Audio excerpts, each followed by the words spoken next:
교회와 마귀에 대해 말씀드리고자 합니다.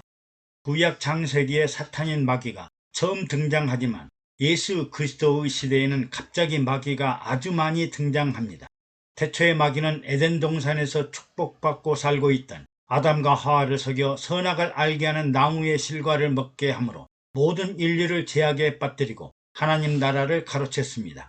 결국 아담과 하와로 말미암아 죄악의 본성은 본인을 포함하여 후손들 그리고 모든 짐승들과 환경에 이르기까지 타락하고 부패하고 불의에 빠져 버렸습니다. 그들은 영혼의 영적인 마음과 눈과 귀와 생각이 어두워지고 영적인 장애자로 하나님도 모르고 방향 감각이 없고 판단의식도 결여되어 자기 생각하기에 좋은 대로 살아가고 있습니다. 어떻게 보면 영적인 장애자가 육신의 장애자들을 보고 불결한 죄인이라고 비판과 판단을 하는 것과 같습니다. 예수님 편에서 보면 육체의 장애자들은 고쳐서 정상인처럼 만들 수 있지만 영적인 장애자들은 하늘로부터 내려와 세상을 구원하러 오신 하나님의 아들 예수 그리스도까지 십자가에 못 박아버린 더 공포스러운 존재들입니다. 영적인 장애자가 훨씬 무서운 경계의 대상인데 오늘날 현실은 그렇지 않습니다. 사랑과 용서와 은혜라는 명목으로 십자가 아래 십자가 뒤로 숨어버리고 또 교회 안에 그리스도란 아름다운 이름으로 위장하여 거짓되고 외식적이고 형식적인 신앙을 보시면 하늘 보좌에 계신 예수님은 얼마나 큰 탄식을 하고 계시겠습니까? 하나님 나라 지도자들은 성도들을 향해 술 마시지 말라, 과소비하지 말라, 방탕하지 말라, 게으르지 말고 부지런하라, 순종하라, 11조와 헌금을 하라고 외형적인 육체의 행동을 규제하고 제약하면서 거룩성과 경건함을 강조하고 있습니다. 육체의 경건함과 거룩함보다 더 놀랍고 두렵고 떨리는 일은 영적인 거짓말하는 거짓 선지자와 사이비 이단 세력들과 사람을 미혹하게 하는 부패한 지도자, 여자들을 보고 음욕을 품는 영적인 간음자, 돈을 좋아하고 세상 재물과 권력과 명예를 탐하는 바리새인, 서두개인, 서기관 장로들처럼 불의하고 부패한 영적인 우상 숭배자들, 삼위일체 하나님을 믿는다고 하면서 성령을 모욕하고 부인하고 무시하는 혼란스러운 지도자들이야말로 거룩함과 경건함을 이탈한 사이비 이단 마귀의 세력들입니다. 예수님이 세상에 오셔서 마귀의 세 가지 시험을 물리치시고 공생의 기간 동안 많은 병전자를 치료하시며 귀신을 몰아내시고 장세 이래로 마귀에게 빼앗겼던 하나님 나라를 회복하시고 너희는 나를 따르라고 하시면서 영혼의 나라, 생명의 나라, 영생의 나라, 하늘에 계신 하나님 아버지의 나라로 인도하셨습니다. 또 예수님은 귀신들이 내 이름만 불러도 도망할 것이며 하늘로서 마귀가 떨어졌다고 하셨습니다. 사도 바울도 에베소서를 비롯한 목회 서신에서 마귀를 멸하라, 마귀에게 틈을 보이지 말라, 마귀에게 속지 말라, 오직 성령 충만하여 하나님의 전신갑주를 입으라, 마귀와 싸워 영적 전쟁에서 승리하라고 마귀에 대해 많은 강조를 하고 있습니다. 우리는 성령 충만하다, 믿음이 있다 하지만 예수님처럼 완벽하고 완전하고 온전하지 못하기 때문에 마귀들이 쉴 새 없이 공격하고 있습니다. 그러면 오늘날 교회가 해야 할 일은 어떤 일일까요? 예수님이 죽은 나사로를 다시 살리신 요한복음 11장을 유의 깊게 생각해 보아야 합니다. 마르다와 마리아는 오라버니 나사로가 죽어 장사한 지 4일이 지났고 이미 시체에 썩은 냄새가 난다고 하였으며 예수님이 여기 함께 계셨더라면 오라버니가 죽지 않았을 거라고 퉁명스럽게 말합니다. 이에 예수님은 내 오라버니가 죽은 것이 아니라 잠을 자고 있다고 말씀하시면서 내 오라비가 다시 살리라고 합니다. 이 말씀을 들은 마르다는 저도 잘 알고 있습니다. 마지막 날 부활에는 다시 살 줄을 내가 아니다라고 하자 예수님은 나는 부활이요 생명이니 나를 믿는 자는 죽어도 살겠고 무릇 살아서 나를 믿는 자는 영원히 죽지 아니하리니 이것을 내가 믿느냐고 하시면서 나사로 무덤 앞에 모인 사람들에게 무덤을 가로막고 있던 돌을 옮기라고 하십니다.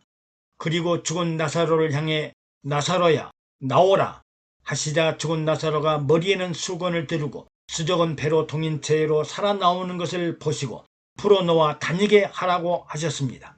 풀어놓아 다니게 하라. 이 말씀은 특히 오늘날 교회들이 해야 할 일들이요 예수님이 가르쳐 주신 십자가 죽음과 부활과 승천의 이유를 밝혀주는 가장 핵심적인 말씀입니다.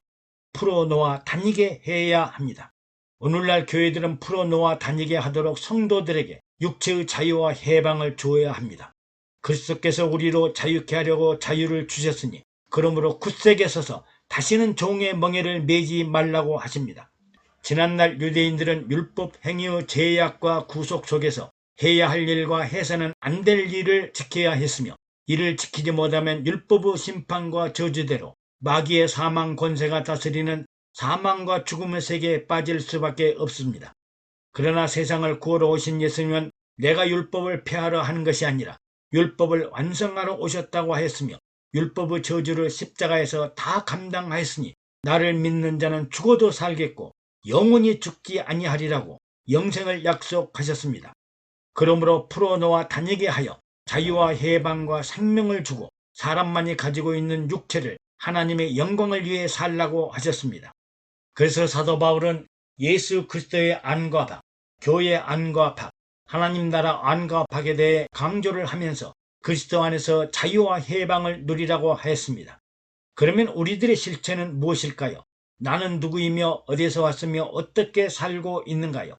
예수님은 유대인들에게 너희는 너희 아비 마귀에게 났으니 너희 아비의 욕심을 너희도 행하고자 하느니라. 저는 처음부터 살인한 자요 진리가 그 속에 없으므로 진리에 서지 못하고 거짓을 말할 때마다 제 것으로 말하나니 이는 제가 거짓말장이요 거짓의 아비가 되었음이니라. 또 나는 양의 문이라. 나보다 먼저 온 자는 다 절도요 강도니 양들이 듣지 아니하였느니라.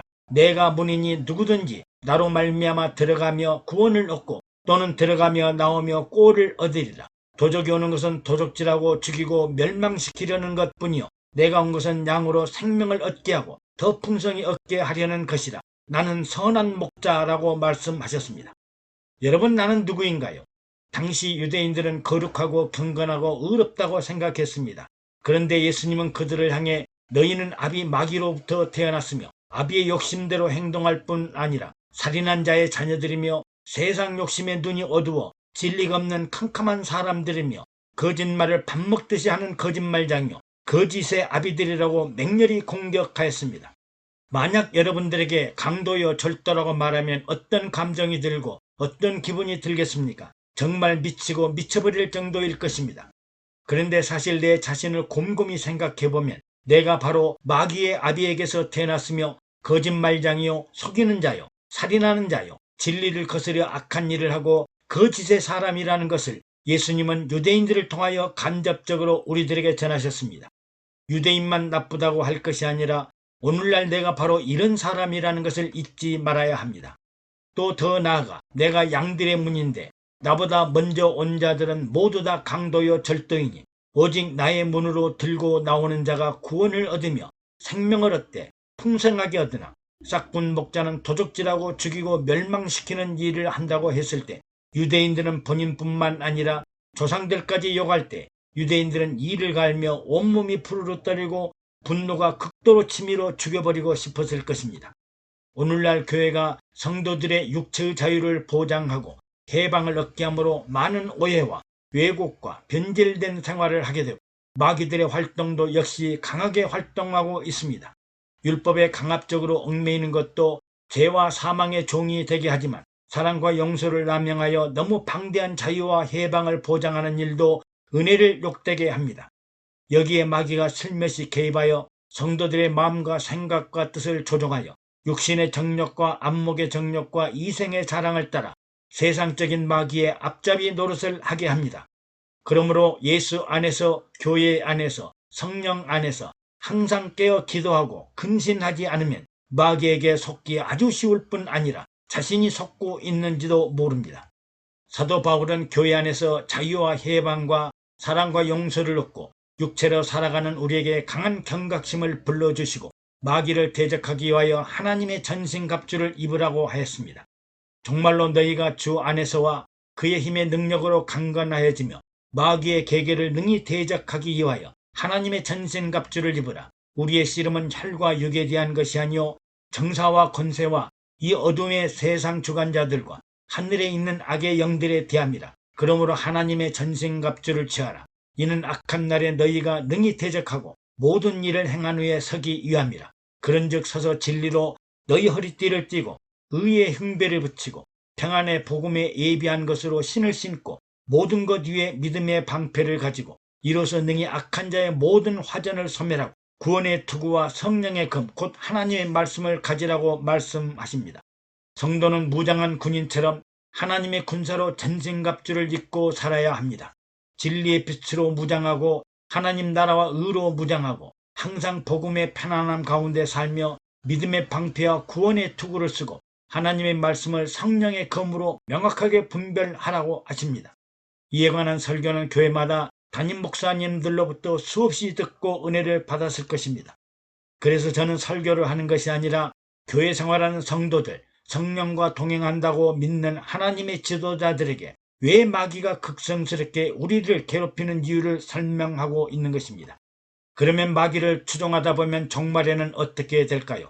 마지막 종말이 가까우면 하나님의 자녀들과 마귀의 자녀들이 나타나나니 무릇 의를 행치 아니하는 자나 또는 그 형제를 사랑치 아니하는 자는 하나님에 속하지 아니하니라고 하시므로 하나님의 나라와 의를 상실하고 사랑하고 용서하지 않으면 마귀의 자녀들이 되고 맙니다. 또 사도 요한은 죄를 짓는 자마다 마귀에게 속하나니 마귀는 처음부터 범죄함이니라. 하나님의 아들이 나타나신 것은 마귀의 일을 멸하러 하심이니라고 하시고 사도 바울은 내가 전한 복음 외에 다른 복음을 전하면 저주를 받을 것이라고 하였습니다. 속지 말아야 하고 미혹당하지 말아야 합니다. 선한 목자는 양들을 위하여 자기 목숨을 버리거니와 싹군 목자는 거짓말하고 도적질하고 죽이고 멸망시키는 일을 합니다. 이제 마지막 날이 되면 저희를 미혹하는 마귀가 불과 유황못에 던지우니 거기는 그 짐승과 거짓 선지자도 있어 세세토록 밤낮 괴로움을 받으리라고 심판을 예고하셨습니다. 마귀와 거짓 선지자들 이단 세력들이 불과 유황못에 던져도 영원토록 괴로움을 받는다고 하셨습니다. 또 마귀뿐만 아니라 그들을 추종하는 자들도 큰 용이 내어 쫓기니 옛뱀 곧 마귀라고도 하고 사단이라고 하는 온천하를 꿰는 자라 땅으로 내어 쫓기니 그의 사자들도 저와 함께 내어 쫓기니라고 하시므로 하나님 나라 영생 천국에서 쫓겨날 것이라고 경고하셨습니다. 적그리스도가 누구이겠습니까? 적그리스도는 엔티크라이스트로 그리스도를 대적하는 자입니다. 미혹하는 자가 많이 세상에 나왔나니 이는 예수 그리스도께서 육체로 임하심을 부인하는 자라. 이것이 미혹하는 자여 적그리스도이며 아버지와 아들을 부인한 자가 적그리스도라고 합니다. 우리는 마귀가 조종하는 거짓 선지자, 이단 사이비 세력들, 적그리스도로부터 속지 말고 미혹당하지 말아야 합니다. 교회가 사랑과 용서, 자유와 해방을 너무 값싸게 은혜로 주심으로 많은 마귀 세력들이 나타나고 있으므로 우리는 항상 기도하고 경계해야겠습니다. 애청해 주셔서 감사합니다. 여러분의 구독과 좋아요 그리고 댓글은 영상 제작에 많은 격려가 됩니다.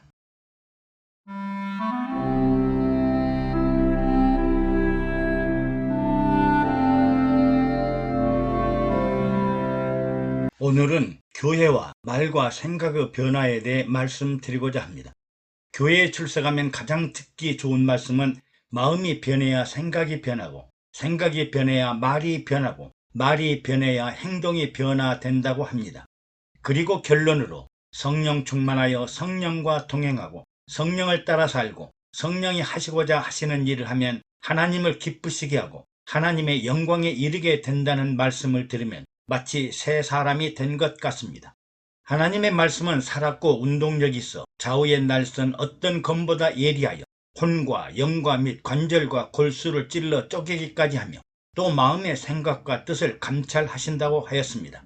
그러면 우리는 어두운 세상과 제약된 사람들의 마음과 생각과 뜻과 계획을 살펴보고 영혼과 육신을 향해 사랑과 생명과 성령의 검과 같은 말씀으로 해부할 수 있으며 관절과 골수까지도 아프게 할 정도의 뼈를 때리는 말을 할 수 있을까요?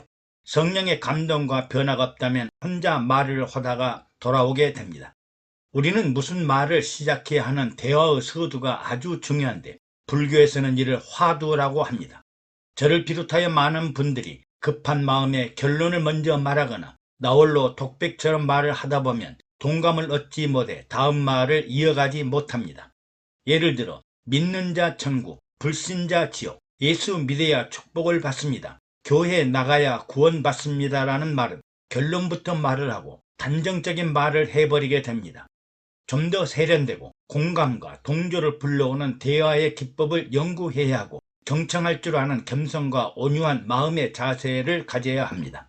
우리는 자기 중심적이고 자기 주관적인 말, 상대를 배려하지 않고 자기 생각과 경험과 윤리를 바탕으로 경험과 이치를 강조하면서 결론을 내려버리는데, 사실 결론은 듣는 상대방이 스스로 내리도록 해야 성령이 가르치시는 확실한 변화를 기대할 수 있습니다. 듣고 반응하지 않거나 순종하지 않으면 고집이 세다, 언제 사람이 될까, 인간아 사람이 되거라 하지 마시고 우리 모두 예수 믿고 함께 천국에 갑시다. 함께라는 단어가 훨씬 듣기 좋고 공감력과 친밀감을 주는 말입니다. 오늘날 교회에 출석하고 전도하면서 우리는 어떤 말을 어떻게 해야 할지를 에베소서를 중심으로 생각해 보겠습니다. 먼저 지혜와 계시의 비밀을 알아야 한다는 주제로 전해야 합니다. 오늘날 다양한 전공 분야에 학식과 지혜가 풍부하고 성공하고 출세한 사람들이 많은데, 자기 중심 사상과 자기 주체 사상인 철학과 경험과 가치관을 강조합니다. 그리고 자신들도 성경을 잘 알고 있다고 하면서 범종교적인 사고와 도덕적이고 윤리적인 사고를 가진 사람들이 아주 많습니다. 이런 사람들에게 무작정 설득하려 하고 생각과 사고를 강요하지 말고 먼저 충분히 경청하고 난 후에 우리는 참 지혜와 계시의 참 비밀을 알아야 한다고 하십시오. 이는 태초부터 감추어지고 비밀스럽고 신비하게 생각했던 하나님과 하나님 나라의 지혜와 계시의 비밀, 우리가 어디서 와서 어디로 가며 어떻게 살고 있는지의 비밀과 계시, 우리가 마땅히 해야 할 일과 마땅히 가야 할 길은 감추어져 있었는데 예수 그리스도를 통해 세상에 밝혀주셨기 때문입니다. 더 큰 지식과 더 큰 지혜, 더 큰 비밀스러운 일을 설명해 주십시오. 사람들은 성공과 실패, 행복과 불행, 고난과 영광, 기쁨과 슬픔, 시리와 좌절과 낙심 속에 지옥과 천국을 오고 가는 사람들이 많습니다. 이런 분들에게 하늘 보좌에 이르는 자, 영원한 보좌에 앉는 자가 되시라고 추천해야 합니다. 이는 세상 명예, 세상 권세, 세상 부귀와는 비교할 수 없는 영원한 보좌와 권세를 가지시라고 해야 합니다. 오늘날은 다양한 박사님들도 많고 다양한 전문 분야의 CEO, VVIP들이 많고 사장님이라고 부르지 않으면 시험에 들기도 합니다. 아파트 하나에 30억, 40억에 이른 부자가 많아 돈의 홍수 속에 살고 있으며 창조주 아래 계시는 건물주들이 아주 많을 뿐 아니라 또 정치적, 사회적으로 많은 관직을 가졌던 사람들이 많습니다.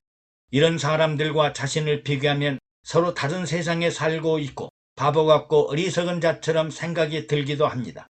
이때 기죽지 말고 더 많이 격려하여 이제는 지금까지 당신이 가보지 못했고 오르지 못했던 하나님 보좌에 오르는 길이 있으며 하나님과 영원히 함께 영원한 권좌를 누릴 길이 있습니다.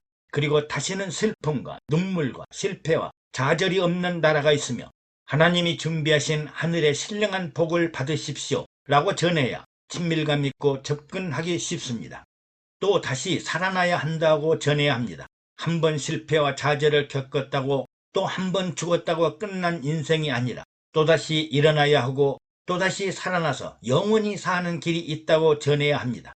인생 이야기를 듣다 보면 핑계 없는 무덤이 없듯이 흉과 허물과 죄가 없는 분들이 없습니다. 이런 사람들은 남을 공격하고 비난하고 정죄하고 원망과 불평이 사라지지 않으며 모두가 내 탓이 아닌 남의 탓이요, 심지어 사회와 환경과 제도를 탓하기도 합니다. 세상에는 광명과 흑암이 낮과 밤이 수시로 교차하고 밀물과 썰물처럼 변화무쌍하므로 또다시 살아나야 기회가 옵니다.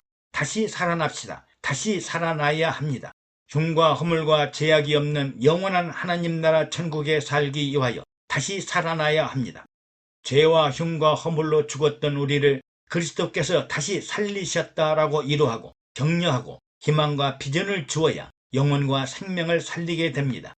다시 살아나는 방법은 긍휼에 풍성하신 하나님이 예수 그리스도를 다시 살리셨고 하늘 보좌에 앉히신 것처럼 우리도 그리스도 예수로 말미암아 다시 살아나 하늘에 앉히셨다고 전하십시오. 또 가정과 가족들과 국가와 사회가 공동체가 하나가 되어야 화평과 평화가 이루어진다고 전하십시오.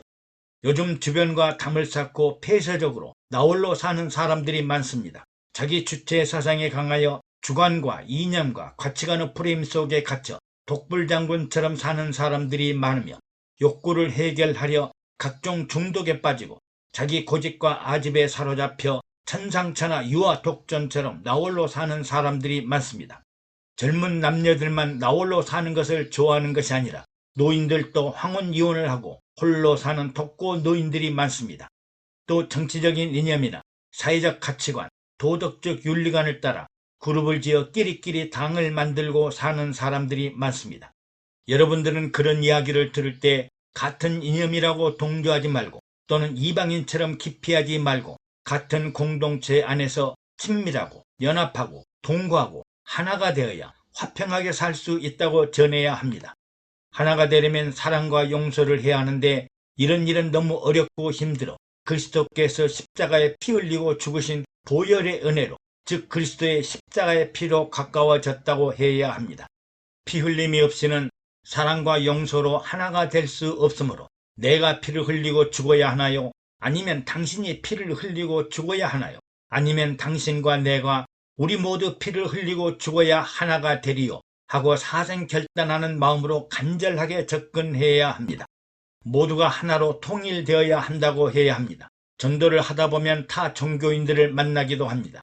이때 당신이 믿는 종교는 이단입니다 하고 직격적으로 공격하지 말고, 우리는 죄를 짓고도 용서를 받을 수 있답니다.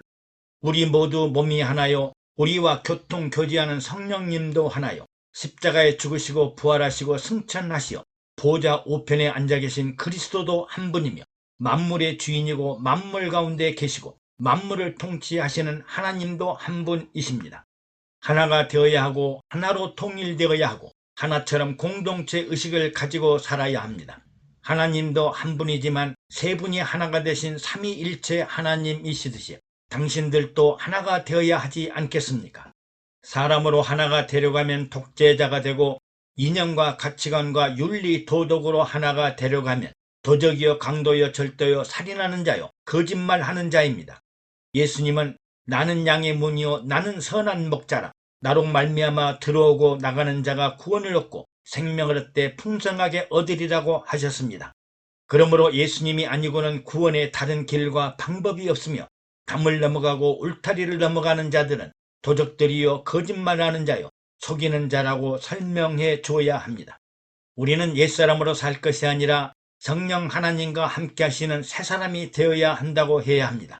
새 사람은 사람의 노력이나 훈련이나 연단으로 되는 것이 아니라 하나님이 만들어주시고 성령이 내주내재하셔야 항상 맑고 밝고 환하게 살 수 있고 그리스도의 사람으로 아름다운 모양과 형상으로 변화된다고 전해야 합니다. 목욕탕, 이발소, 미장원, 양복점에서 나온 사람들이 멋쟁이 신사처럼 새 사람이 되듯이 교회는 새 사람을 만드는 곳입니다. 많은 사람이 유혹의 욕심과 세상의 욕심을 따라 좋은 옷을 입고 좋은 음식을 먹고 좋은 차를 타고 좋은 집에 사는 것을 아주 좋아합니다. 이를 두고 예수님은 공중의 새를 보고 들에 핀 백합화를 보라고 하셨습니다.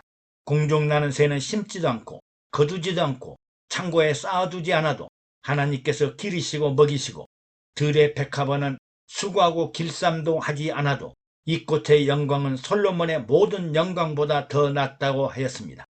하나님이 창조하신 자연 그대로 모양과 형상 본질이 아름답습니다.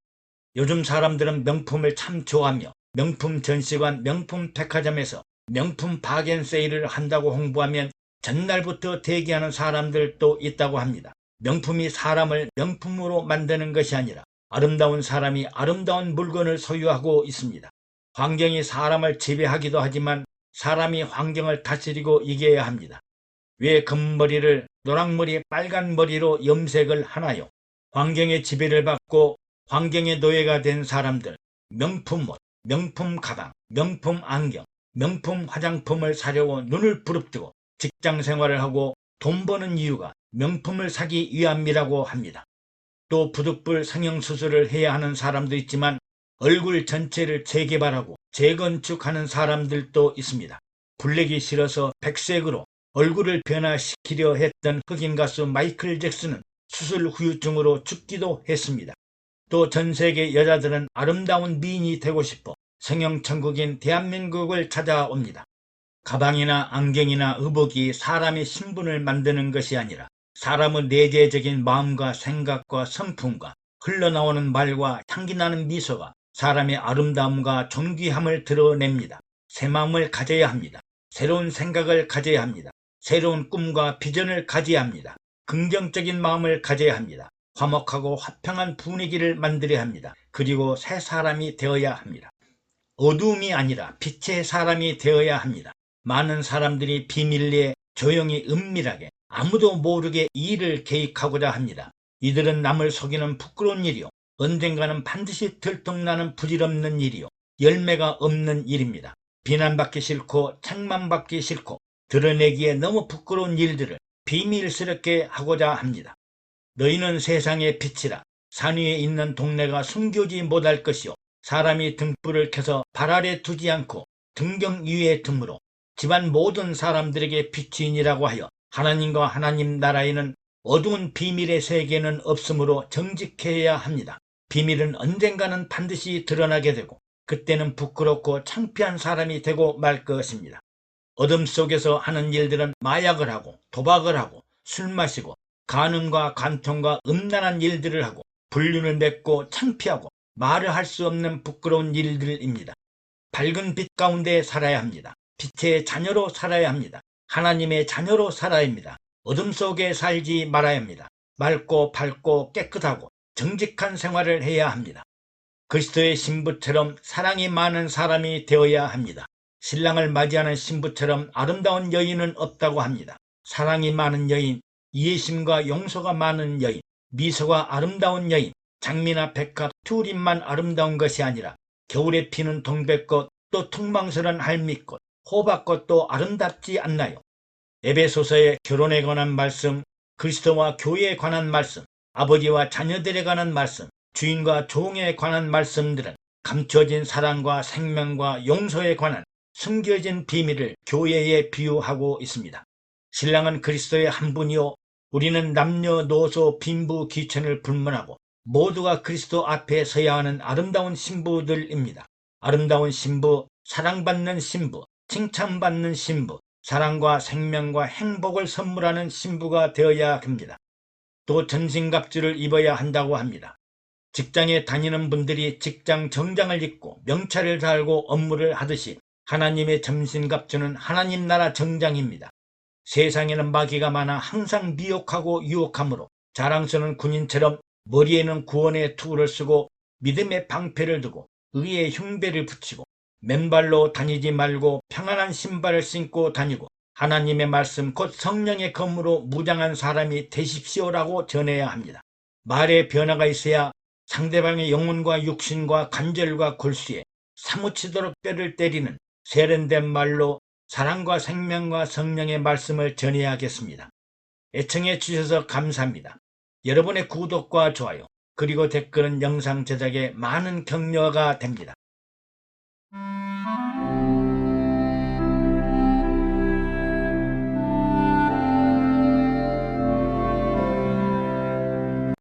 오늘은 교회와 신부 화장에 관해 말씀드리고자 합니다. 성경은 결혼에서 시작해서 결혼으로 끝난다고 해도 과언이 아닙니다. 창세기 아담과 하와의 결혼식을 시작으로 해서 예수님은 신랑과 신부에 관해 말씀하시고 계시록에는 어린 양 그리스도의 신부와 혼인잔치에 대해 말씀하고 있습니다. 왜 예수님은 창세기 이후 감추어진 결혼의 비유를 교회에 비유하시면서 감추어진 비밀이라고 하셨을까요? 이러므로 사람이 부모를 떠나 그 아내와 합하여 그 둘이 한 육체가 될지니 이 비밀이 크도다. 내가 그리스도와 교회에 대하여 말하노라고 하셨을까요?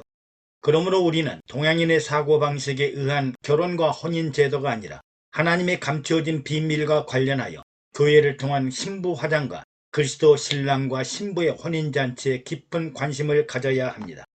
먼저 창세기에 아담과 하와의 결혼의 의미를 알아보겠습니다. 아담은 하나님의 자연적인 속성을 가진 흙으로 모양과 형상을 만드시고 코에 생기를 불어넣어 하나님의 영의 사람인 생명이 되게 하셨습니다. 아담은 흙이라는 자연과 환경의 속성을 많이 가지고 있으며 또한 하나님과 동행하며 동거하고 연합하는 영혼의 사람입니다. 반면에 하와는 아담이 잠들어 있을 때 남자가 홀로 독처하는 것이 좋지 못하여 아담의 육체에서 갈빗대를 취하여 돕는 배필을 만드셨으니 상당히 감정적이고 감수성이 풍부한 육체의 사람입니다. 그러므로 그냥 나이 들어서 결혼하는 동양식 사고가 아니라 아담과 하와의 결혼은 영혼의 사람과 육체의 사람이 서로 연합하고 결합하여 한 몸이 되게 하는 놀라운 비밀입니다. 즉 하나님의 사람인 아담이 육체의 부모를 떠나 그 아내 하와와 연합하여 한 몸이 이룰지로다 하셨습니다. 영혼의 사람이 돕는 배필인 육체의 사람을 만나자 이는 내 뼈 중에 뼈요 내 살 중에 살이라 하고 크게 기뻐하고 즐거워하며 그 이름을 여자라고 부르게 되었습니다.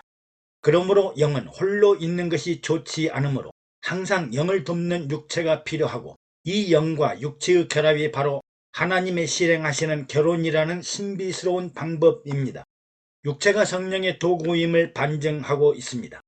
장세 이후로 별로 관심이 없던 결혼이 예수님이 이 땅에 오시면서 갑자기 결혼과 이혼이라는 주제가 수면 위로 다시 등장합니다. 유대인들이 예수님을 시험하기 위해 사람이 어떤 연고이든지 불문하고 아내를 버리는 것이 옳으냐고 묻자 예수님은 사람이 부모를 떠나 아내와 합하여 둘이 한 몸이 되었으니 이제 둘이 아니라 한 몸이므로 한 몸을 나눌 수 없으므로 하나님이 짝지어 주신 것을 나눌 수 없으니 이혼하지 말라고 말씀하십니다. 또 생각이 복잡한 유대인들 중에 부활이 없다고 주장하는 사두개인들이 모세의 율법에 의하면 형이 아내와 결혼하였으나 자식이 없어 죽게 되면 동생을 통해 형의 후사를 세우도록 했는데 7형제가 있어 형의 아내를 취하였으나 모두 자식이 없이 죽게 되고 여인도 죽게 되면 부활할 때에는 누구의 아내가 되겠습니까? 하고 묻습니다. 이에 예수님은 세상의 자녀들은 장가도 가고 시집도 가되 이 세상과 및 죽은 자 가운데서 부활함을 얻기에 합당히 여김을 받은 자들은 장가가고 시집갈 일도 없으리라. 또 저희는 다시 죽을 수도 없나니 이는 천사와 동등이요 부활의 자녀로서 하나님의 자녀임이라고 대답하였습니다. 간혹 부부사랑을 전하는 단체들이 당신이 죽어 다시 태어나면 또다시 당신의 남편과 아내와 결혼하겠습니까? 하고 묻고 다시 결혼하겠다고 하면 부부 금실이 아주 좋다고 칭찬합니다. 예수님은 부활 후에는 시집갈 일도 장가갈 일도 없다고 말씀하셨는데 뭔가 이상하지 않습니까? 어쨌든 우리는 부활 후에는 육체를 통한 남편과 아내의 결혼은 없다고 보아야 합니다. 오직 그리스도의 신부는 하나님의 자녀들로 그리스도와 영적인 결합을 의미합니다. 또 마태복음 22장에서는 하나님의 아들 그리스도 혼인잔치에 초청을 하는데 청한 사람들은 많은데 여러 가지 이유로 청함에 합당하지 않자 사거리 길에서 만나는 대로 혼인잔치에 초청을 하자 많은 사람들이 가득했습니다. 여기에 예복을 입지 않는 한 사람에게 어찌하여 예복을 입지 않고 여기 들어왔느냐 하고 그 수족을 결박하고 바깥 어두움에 내어 던지라고 합니다. 혼인잔치에 청함을 받은 자는 많으나 택함을 입은 자는 적으니라 하셨으므로 초청받는 사람이 입어야 할 예복과 가져야 할 마음의 자세는 본인들이 스스로 준비해야 합니다. 또 마태복음 25장에는 신랑 맞을 준비하는 10처녀의 비유를 통해 등과 기름을 예비한 5처녀는 혼인잔치에 들어갔으나 등은 준비하였으나 기름을 준비하지 못한 5처녀는 혼인잔치에 들어가지 못했습니다. 등이라는 육체의 하드웨어에 기름이라는 성령의 불길이 타오르는 소프트웨어를 준비한 처녀들만 혼인잔치에 들어가게 됩니다. 성령 충만한 성도는 성령과 동행하고 성령을 따라 연합하면서 성령의 결실인 열매를 맺어야 천국 혼인잔치에 들어가게 됩니다.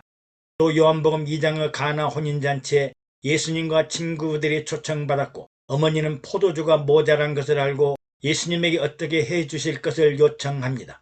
그리고 하인들에게 무슨 말씀을 하시든지 그대로 하라고 합니다. 무슨 말씀을 하시든지 따지지 말고 묻지도 말고 의심하지 말고 하라는 대로 말씀에 순종하라고 합니다.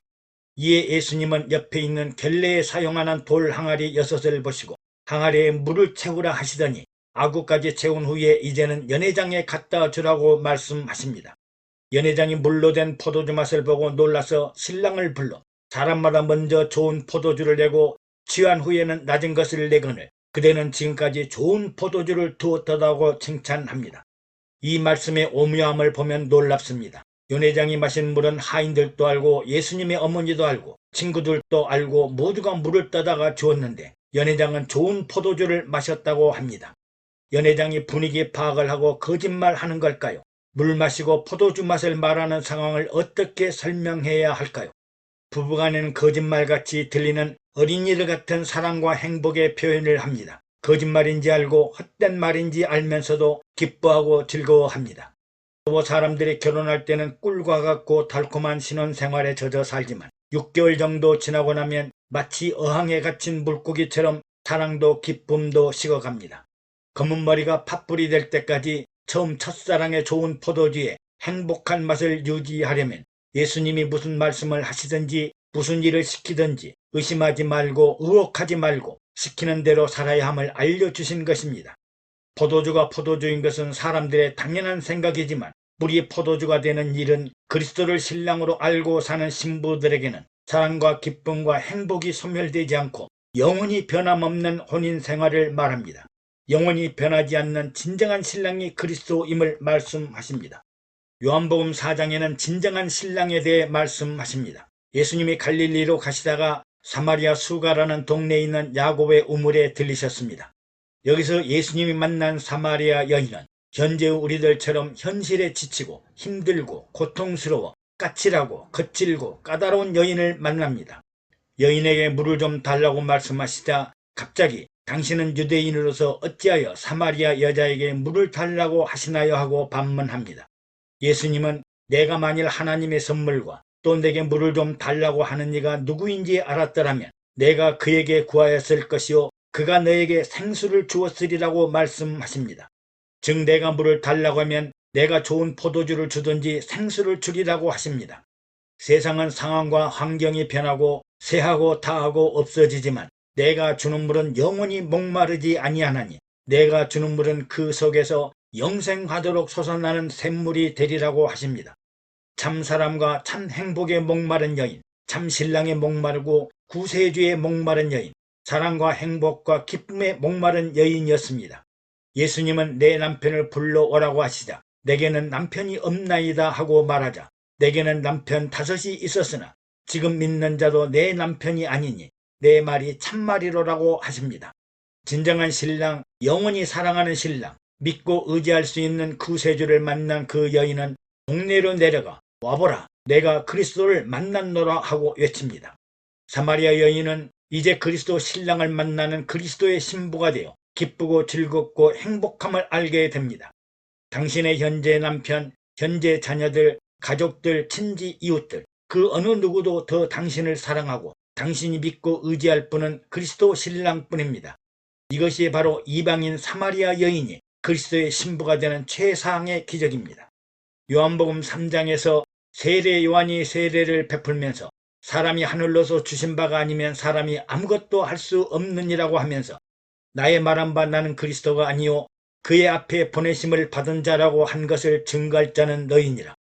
신부를 취하는 자는 신랑이나 서서 신랑의 음성을 듣는 친구가 크게 기뻐하나니 나는 이러한 기쁨이 충만하였노라 하고 세례 요한은 자신을 신부에 비교하면서 그리스도 신랑마저 준비하는 최상의 기쁨을 설명합니다. 그리고 그는 흥하여야겠고 나는 쇠하여야 하리라고 합니다. 오직 신랑만을 사랑하는 신부의 모습으로 자신의 모든 것을 드려도 아깝지 않는 마음의 자세를 설명합니다.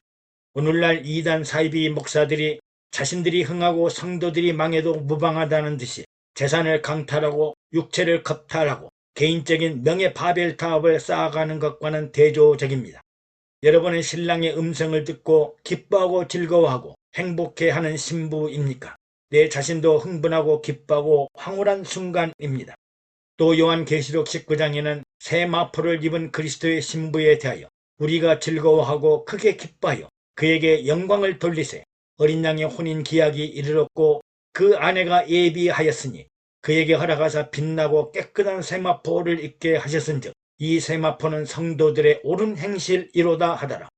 천사가 내게 말하기를 기록하라. 어린 양의 혼인잔치에 청함을 입은 자들이 복이 있도다 하고 또 내게 말하되 이것은 하나님의 참되신 말씀이라 하기로 내가 그 발 앞에 엎드려 경배하였다고 합니다. 이 말씀은 그리스도 어린 양의 혼인잔치를 설명하는 하나님의 참되신 말씀이며 어린 양의 혼인잔치에 청함을 입은 자들이 복이 있다고 합니다. 이제 혼인 기약이 임박했고 신부가 예비되었으니 예비 신부들은 빛나고 깨끗한 세마포 옷을 입도록 하셨으니 그에게 허락을 받아 세마포 옷을 입게 하셨으니 이는 성도들의 옳은 행실이라고 합니다. 일반적으로 결혼식을 앞둔 신부는 미용실, 의상실, 마사지샵, 사우나탕을 돌면서 몇 달 전부터 신랑 맞이할 준비를 하며 얼굴 마사지도 하고 머리 손질도 하고 미용도 하고 난생 처음 입어보는 면사포 드레스를 입어보면서 세상에서 가장 아름다운 여인으로 변화되기 위해 신부 화장을 합니다. 그리고 결혼식에 아버지의 손을 잡고 신랑을 향해 걸어가는 신부의 모습과 자태는 가히 천사라고 부를 정도로 아름답습니다. 여러분들은 이제 다시 한번 더 결혼식을 해 보십시오. 바로 어린 양 그리스도와의 결혼식입니다. 그리고 지금까지 못 해보았던 최고의, 최상의, 최대의 행복한 체험을 해 보십시오. 성경에는 가장 아름다운 여인으로 솔로몬이 기록한 아가서의 술람미 여인을 꼽습니다. 내가 입맞추기를 하고 싶은데 포도주 맛보다 더하고 내 아름다운 향기가 쏟아질 것 같고 내가 일과에 찌어서 얼굴이 거무스름할지라도 내 눈은 비둘기같이 어여쁘고 내 마음에 사랑하는 자요 여인 중에 가장 어여쁜 자요 내 품 가운데서 몰약 향기가 나며 여자들 중에 내 사랑은 가시나무 가운데 백합하여 내 사랑하는 자는 노루와 같으며 내 사랑하는 자가 말하기를 나의 사랑 나의 어여쁜 자여 일어나서 함께 가자라고 노래합니다. 일어나서 함께 가자. 사랑하는 여인에게 이렇게 화려한 미사 여구를 금수강산 한려수도처럼 매끄럽게 구사하는 내용을 읽어보지 못했습니다. 이제 일어나서 우리 함께 가자. 그리스도의 신부는 어디서 어떻게 화장을 해야 할까요? 세마포는 성도의 올바른 행실이라고 했는데 교회가 바로 그리스도의 신부를 단장하고 세마포를 입히는 곳입니다. 아름다운 눈과 아름다운 미소와 밝고 환한 얼굴로 단장을 해야 합니다. 항상 맑고 밝은 깨끗하고 청결한 눈은 심령이 가난하고 애통할 줄 알고 화평과 온유함을 나타내는 눈입니다. 화를 내거나 분노를 내거나 짜증내고 속상한 눈빛이 아니라 모든 일을 긍정적으로 생각하고 언제나 아름답고 평화로운 눈을 가져야 합니다. 입술에서 솟아나오는 말이 원망과 불평과 시기나 질투나 염려나 근심, 걱정, 불안해하는 말이 아니라 생명과 진리가 샘솟는 복음의 말씀, 사랑과 용서의 말씀, 화평과 평안의 말씀, 어떤 역경과 고난 속에서도 긍정적이고 생산적이며 참된 행복과 기쁨의 복음이 흘러나오는 입술로 단장해야 합니다. 밝고 환한 얼굴은 언제 어디서 누구를 만나든지 무서워하거나 두려워하거나 불안하지 않고 사랑하는 마음, 영접하고 환영하는 마음, 반갑고 즐거운 마음으로 단장해야 합니다. 또 세상 유혹과 우상을 따라 사는 유혹과 미혹의 마음이 아니라 청결하고 정결하고 정직하고 순결한 마음으로 단장해야 합니다. 두 마음을 갖지 말고 오직 신랑 되신 예수 그리스도를 바라보고 믿고 의지하고 순종하는 마음으로 화장해야 합니다. 그리스도의 신부는 외부 화장보다는 내적인 영혼의 마음과 영혼의 얼굴을 화장해야 합니다. 그리고 손과 발과 몸이 정결하고 단정하고 아름답고 깨끗한 정장과 제복을 입은 것처럼 단장해야 합니다. 그리스도의 신부의 단장은 교회에서 만들어집니다. 행복하고 기쁨이 샘솟는 생수의 현장, 영원하고 변함없는 영혼의 신랑 예수 그리스도를 만나는 곳이 바로 교회이기 때문입니다. 애청해 주셔서 감사합니다. 여러분의 구독과 좋아요 그리고 댓글은 영상 제작에 많은 격려가 됩니다.